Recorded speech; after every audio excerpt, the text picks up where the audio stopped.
Hey, don't blame them. It's hard to keep up with all these tests every damn season.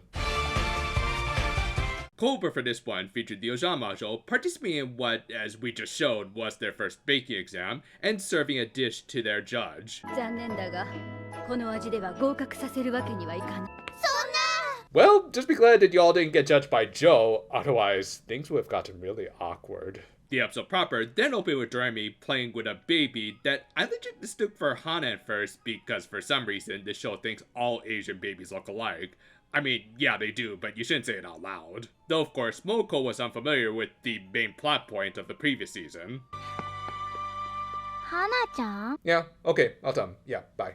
So the health inspector just called to say that y'all are about to be shut down for unsanitary conditions. Anyway, the OG Ojamajo explained most of their backstory and current situation with their god baby. The only thing they couldn't really explain was why they couldn't see her, to which Majrika exposited how there was a rule that witches couldn't see their babies likely after the initial raising stage in order to prevent them from using their magic haphazardly. Which, yeah, considering that even infants with a small percentage of Hana's power could cause calamities, it does make sense to try and limit their contact with loved ones in order to prevent them from making too many emotional attachments early on. It's a very Buddhist, or if you want to be a little more contemporary, Jedi way of thinking, as it encourages strong discipline. And don't get me wrong, much like the Jedi Order, there are significant flaws and holes in such a belief system that the show will get to in just a bit. However, it is based around beliefs that have shown results and are ultimately part of a religion, so you kind of have to respect it. Or you could be like Disney and constantly deconstruct and bastardize the Jedi in order to prop up your more modern audiences. Yeah, as someone who practices Buddhism, I actually find this show rather offensive. Anyway, as we just said, there was an argument to be had against what could be considered some rather archaic beliefs, and rather appropriately, it was started by the returnee kid. Yeah, it's kind of subtle, but still really clever storytelling here by having the more American character in this cast imposing her foreign beliefs on a culture that just so happened to kind of line up with some old Japanese beliefs. Not that the OG Ojamajo probably even made such connections, and were just trying to follow the rules of the witch's world, but still excellent theming there. Anyway, Moko made the argument that a mother who properly raises their child could prevent any dangerous outbursts, which is certainly possible, but also not guaranteed. And again, these infants could bend reality, so I don't think the witches were wrong for erring on the side of safety. And of course, amongst the OG Ojamajo, Aiko was the most in favor of it, whilst paradoxically also being the most against it, as much like her situation with her parent, she probably knew the importance of separation as much as she hated it. Also, great visual storytelling by having her just tremble a little as she said this stuff, and in general, just an amazingly emotional scene that they did at the very beginning of this episode. Yeah, I know I complained about this previously, but I have to be consistent and just say that I think these sorts of emotional high scenes should be saved for the climax of the episode, otherwise it just makes the rest of the episode feel a little lesser. Case in point, what did the Ojamajo suggest after all this talk about resolving to let Hana grow up on her own without intervention from them?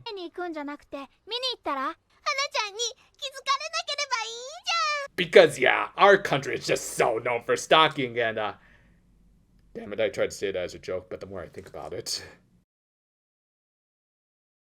But yeah, Ojamajo Doremi, the show that encourages breaking those meddlesome little protection orders. And as soon as the first signs of the fuzz arrived, they immediately confessed. Though obviously, Mashurin wasn't there to bust them, and was just going to take them to their first exam of the season.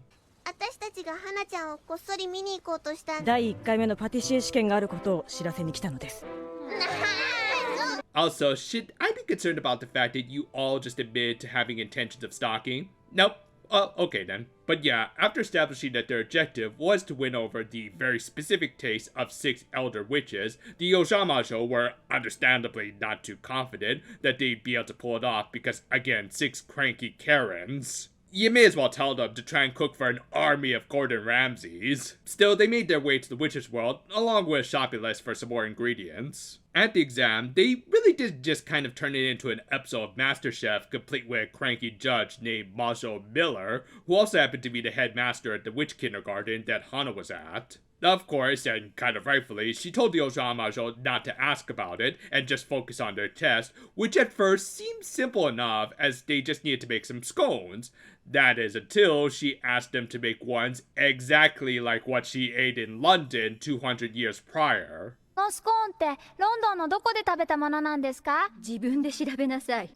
What a bitch. So, yeah, not only did she expect these little girls to somehow recreate a food with baking sensibilities from 2 centuries ago, but also exactly like the recipe of someone who had long since passed away. Really, the only option they had was time traveling with the magical stage, and of course, risking changing the past all over some baked goods. But yeah, they made their way to London, which even in the 1800s was still a very large city, so it wouldn't be easy to find what they're looking for, and...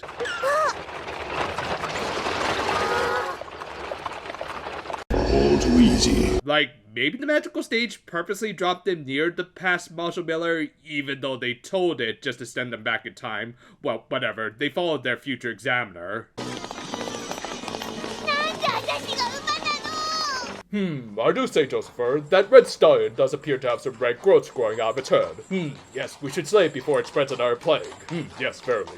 So, after some minimal Doremi abuse, at least compared to the last episode, they followed the witch to her foster witch mother, Majo Carla. Of course, she turned out to be the one who made the scones that she loved so much. Well, okay, now they can probably use their knockoff ham taro disguises to find a written recipe, or maybe even watch for when Carla makes another batch of those scones, or... 教えてください。お願いします。 There goes the space-time continuum. Yeah, of all the strict rules in the witches world, you'd think they'd have a few more laws against misusing the most potentially dangerous of spells in time travel, but nope, they even kind of encourage it at times. And don't get me wrong, I get what they're trying to get across here, with Carla teaching the Ojamajo the importance of homemade baked goods, as not only would they arguably produce a better taste in some ways, they would also often have some sort of unique quality to it. In this case, it was of course a mother's love, which tied nicely in with all of this stuff about Hana. So this would be a nice and heartwarming moment and everything, but I don't know, this final act just felt a little too rushed, with them expecting us to get invested in Masha Miller's backstory with her mother, in spite of how she hasn't been all that likable, or even consistent throughout this episode. できた味が美味しないって言うんか？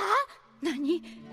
魔女カーラに会ってきたのか？ Lady, did you not just see them travel back in time? Oh, and the topper of it all, remember that spoilery cold opener? Well, as it turned out, the reason she was failing them was because, in spite of likely getting the scones down nearly perfectly, she still required a milk tea to complete the taste. Yeah, she needed something that wasn't part of their agreed assignment to give them a pass. Like, wouldn't this be like saying that SpongeBob really should have gotten that guy at the end of the pizza delivery episode the soda he never ordered? No, he deserved to have that pie thrown in his face for expecting something beyond his original request, and he was just being a selfish jerk. And sure, Marshall Miller wasn't being anywhere near as antagonistic as that guy, but still, this just all feels a little too forced to try and give us a heartwarming moment to someone who, other than showing some natural love to her mother, has been mostly hostile to the Ojamajo throughout the episode. Anyway, she passed them and also hinted at a security flaw at her kindergarten.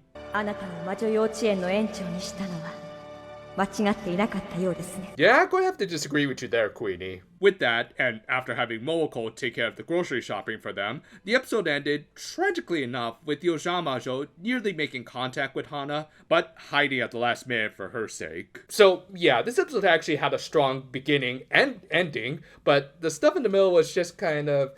eh. Like again, I think I get what they were going for with basically a lesson about cooking with love, which is important for a season like this. The problem, of course, comes from the examiner, Marshall Miller, who, I'm sorry, I just couldn't get all that behind.